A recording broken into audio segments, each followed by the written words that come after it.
Welcome, Evelyn. Well, thank you so much for having me on. Evelyn is going to be one of 32 authors at the Fall Book Festival that's taking Yay. place at the historic Greer Depot in downtown Greer, South Carolina in October of 2025. I'm so excited to have you. Well, I am really excited to do this event. I think it's going to be great.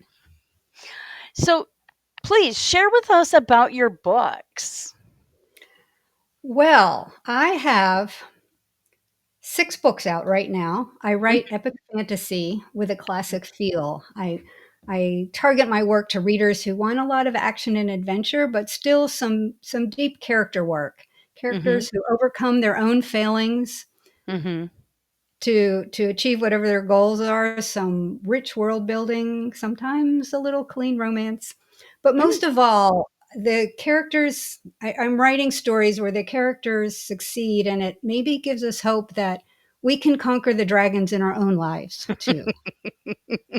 So that's kind of what I write. I have 2 series. My newer series is the Royal Mages series. And that starts with the girl who broke the dark. Here, I'll show you the girl who broke the dark. Ooh. And the story basically is on her 18th birthday, Princess Eliana finds out that she has to go to the spooky underground world of Moth and wake up a prince from a cursed sleep. And if Hmm. she fails, the evil sorcerer Cetus will resume his plans to conquer and enslave the continent. So at first she's terrified and refuses to go, but she rallies, goes to Moch, wakes up the prince, and then she finds out that breaking the curse is just the beginning. Oh. So you can see I took Sleeping Beauty, turned it on its head, and then took it far beyond where that fairy tale ended. I followed that one up with The Girl Who Wrote on Water. Ooh. That goes on. And on September 1st, I will be launching the third of the series, The Girl Who Shattered the Sea. Ah, So in October, that'll be just you'll have 6 weeks out three. of the box. Ooh, Yeah, so that'll be nice. exciting. So that's that series. My first series was the Outlawed Myth series, and that Mhm. takes place in a world that traded all of their freedom for safety. There had been a massive civil war, and the survivors said, "No more of this. We're going to have peace. We're going to have safety. We're going to have fairness, and here are the rules." Well, Hmm. young Iskra always trusted those rules until one day she gets attacked by bandits and a young man named Hiko rescues her. The Mhm. problem here is Hiko is a member of an outcast group that flouts the rules, and even worse, they believe in superstitions like they have these magic amulets, so they think they'll do magic. Well, Mhm. Isabella begins to question everything after she sees a few things among Hiko's people and sets in motion the fulfillment of an ancient prophecy that may take down the entire realm. And Ooh. that's the story in Flight of the Spark, which incidentally won a reader's favorite medal. And the story goes on to explore different themes, questions of fairness in Flicker of the Flame, and the wielding of power. In Sting of the Scorpion, you can see Ooh. the magic amulet there. And it all comes together Mhm. in the Flood of the Fire. So, Nice. so those are my books. So you've got the other series, you've got the third one coming out Uh-huh. in September, so just before Right. our event, which Mhm. I find very exciting. Brand new Very, book. yeah. Um, do you have any more in that series that will be coming out? So I am about a quarter of the way through the second draft of the final book to that series, Okay. and I'm planning on launching that one next September. Oh, okay. So So about a year apart. No, I really will finish it. I'm not going to pull a George Martin on anybody. It's going to happen. it really will happen. We have a schedule here. Yes. So, what else do you have coming down the pike as far as writing? Are you going to stick with the fantasy realm or other genre? I'm probably going to stick mostly with the fantasy realm. I'm thinking of writing a book to follow my new series, kind of as a standalone, to follow what happens to one of the side characters, to explore Ah, her a little bit. And I was thinking of just experimenting with maybe making it more of a cozy fantasy or mashing it up with a murder mystery. So just to have a little fun ooh, with it and try okay, something different before diving into another massive 4-volume series. So okay. that's kind of the thing. So And you I have do this have side project. Oh, ooh, so you do have more series in mind then? I do. I am kind of percolating another one in my head. And then I have this random project. About 10 years ago, I wrote a book called Read Me Before You Write, which was all the mistakes I made in doing my first book. And I've Okay. been meaning to update it. So I've been working on the second edition, adding in all the new mistakes I made and all the new stuff I have learned along the way so that somebody starting out will not be me and, and save themselves a lot of time and money and aggravation. That's awesome. I love that you've got you've got your first book, your first series of 4, and now this series is gonna be also of 4. Uh, Mhm. to me, it's just enough to be a nice series, but not so Mhm. long that to me, when you get longer than that, it is you've gotta really, really build those characters to keep it Yeah. going. And How it's also, I feel kind of overwhelming as a reader to Yeah, think, do I really want to commit to 5 or 6 or 7 or 8 books that yeah. I'm not sure I'm going to like? So, Well, yeah. start off with book 1 and Yeah, exactly. so, Exactly. are you a plotter? Do you, like, plot everything out, or are you more of a pantser and just write or somewhere in between? I definitely lean to the plotting side. I don't know if you can see over my over this shoulder, Oh, my yes, I see Post-its on the wall. sticky notes. Yeah, I I've tried that for this book. I don't know that I'm gonna do it again, but it was helpful in trying to figure out when I was trying to move around some scenes and figure out my Mm, flow. I definitely am a plotter. okay. I do my overall plot. I discovery write my characters, I would have to say. I Mhm. know some things about them, but I Okay. don't do a big detailed character profile. I kind Oh, of okay. fill that in as I go. For, um, for my new series, one of my characters, Princess Daria, all I knew about her was she's the princess and she likes to shock people. Oh, And that's where I started with her. More of her personality came out as I wrote, but that's I just give myself a starting point and then see what happens. I also outline my scenes before I write them. So I have ooh, my overall outline, but when I sit down to write a scene, I have to have an outline. I have to know where the scene's going. okay. And many times it goes in a totally different direction than I planned. And Okay. I look back and laugh at how very different some of them are. But if I don't have a target, I can't do it. I don't know how Okay. people do it. So that's just me. That's how my mind works. So, what software do you write in? I use Scrivener, and Okay. I am an avid fan of Scrivener. I especially when I learned the trick, you can have 2 writing panes side by Mhm. side, so I can have my outline and the scene I'm working with, or I can have the previous scene and the one I'm working on right Nice. there. I'm not flipping back and forth from files. I have my notes, so my scene outline and then little notes. It's all in one window, I don't get I get distracted easily. So if I had to Okay. go find a file, I'd be scrolling Facebook or something before I got back. So I this hear way I you. stay on one thing and I'm there. I hear you. For me, when I'm writing, I need only that open Mhm. And so how did you come up with your character names? What was your process for that? What I do is for each of my fantasy worlds, I usually take an existing culture as inspiration. Okay. So, Princess Eliana, that was inspired by ancient Greece. Oh, okay. So, I just Googled Greek baby names. Oh. And some of them I used as is, and some of them I tweaked a little bit. Mm.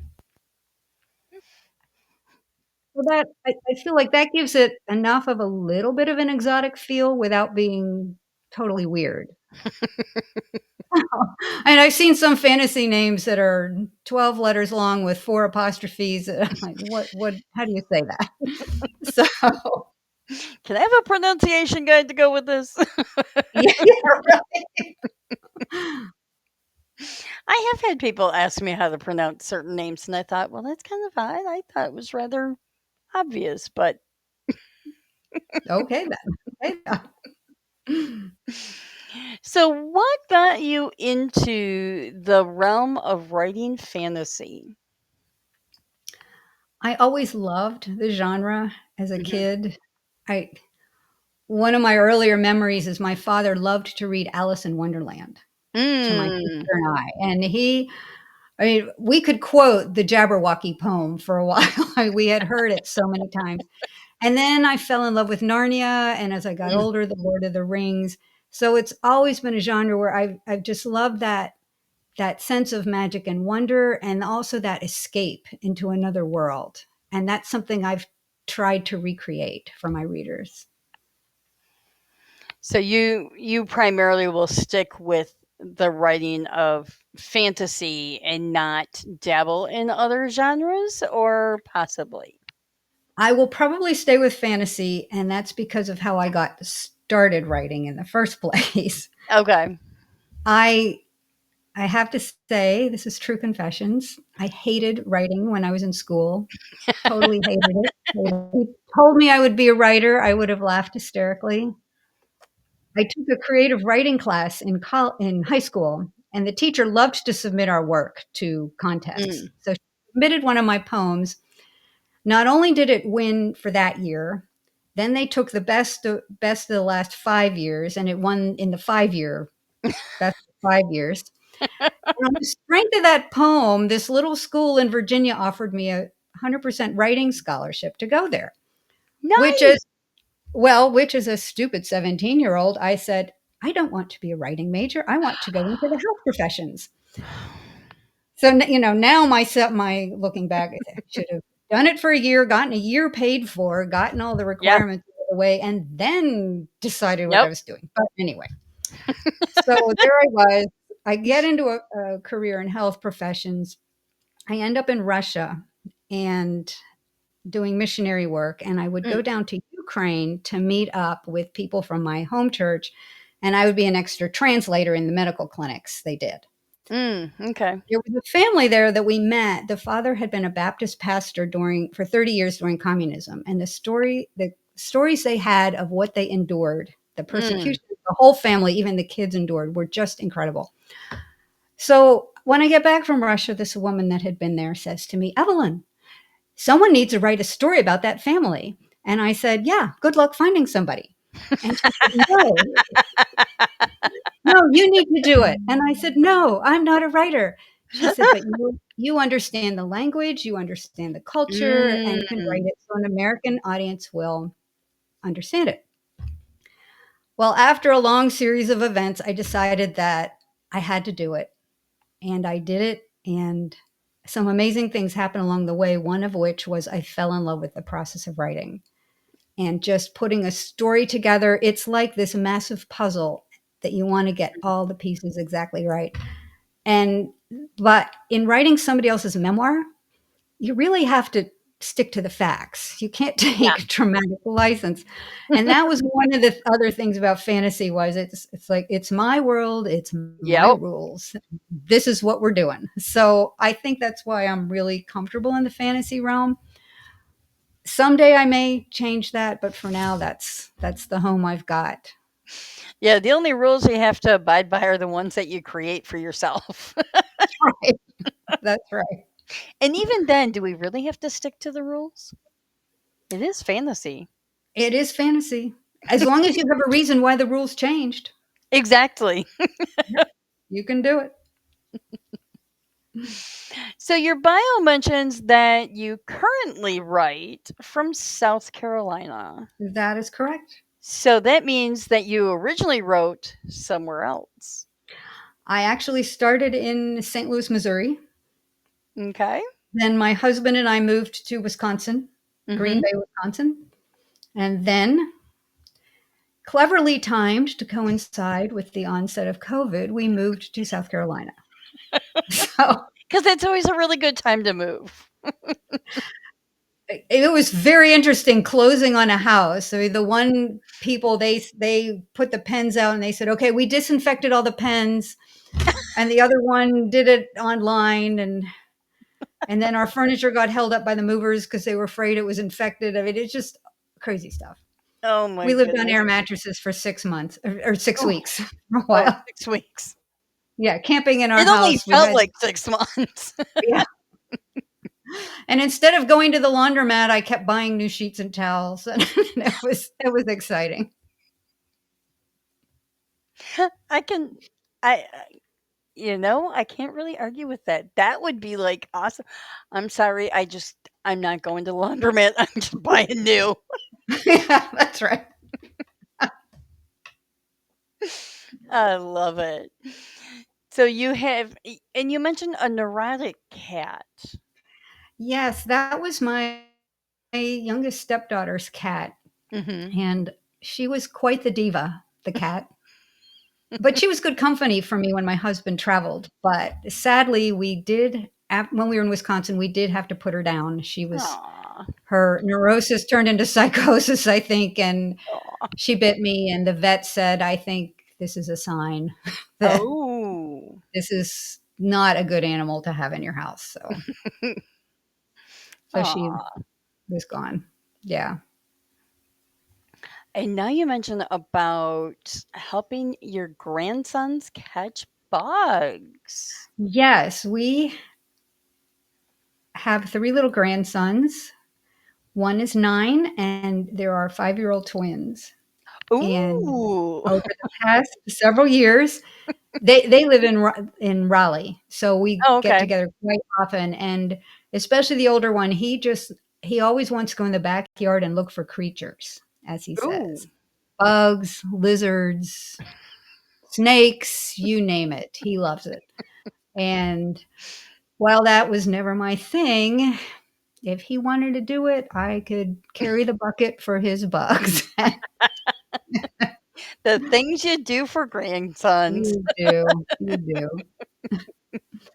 This last time they were here, we were on a lightning bug hunt, and that was something I hadn't done since I was a kid. Lightning bugs. I've seen some here recently, so Yeah, those are always fun. they are. Well, this has been great getting to know you, getting to know about your books and your writing, and I can't wait to see you in person in October. Well, likewise, I think this is a great event that you're putting together, and I'm very excited about being there. Well, thank you so much for taking time out of your day to join me. Well, thanks for having me.